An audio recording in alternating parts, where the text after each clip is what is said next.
Welcome back to Agent Confidential, Jimmy's Whiners and Losers College Football Playoff Semifinal Edition.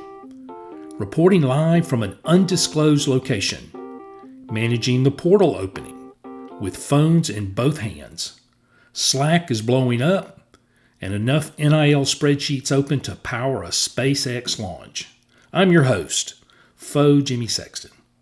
Speaking of SpaceX, Elon still hasn't fixed our stay in Twitter service Hades, but I remain optimistic it'll be resolved sometime before he colonizes Mars.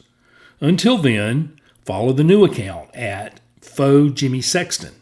Same content, fewer error messages. A quick accounting note. We've covered the first two rounds of the playoff. Jimmy started strong at 3-1 in round one, then followed it up with a very human 1-3 last week. That's not a cold streak, that's humility. Let's move on. The college football semifinals, and let's pick some losers. Miami versus Ole Miss in the Fiesta Bowl. Pete Golding's Rebels just keep winning, and they're doing it without a certain former head coach who ran off to Baton Rouge with half the assistant directory.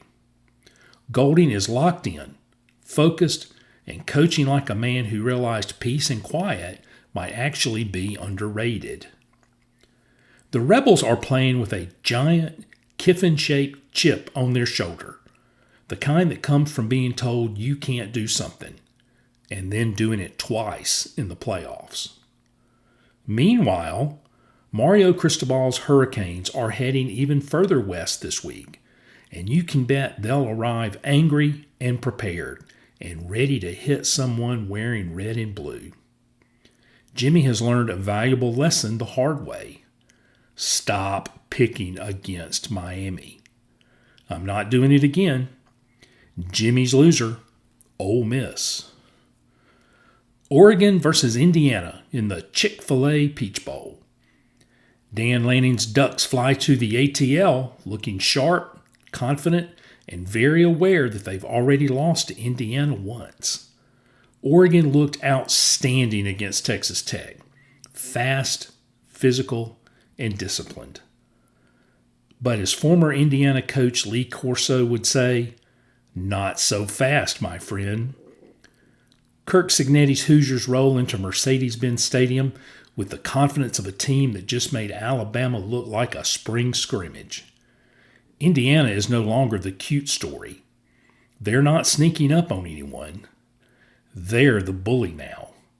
And it's going to take more than Ralphie bloodying the nose of Scott Fargus to stop this thing. And that's not happening. Jimmy's loser, Oregon. Let's talk about the portal. The portal is officially open, with over 4,000 players available.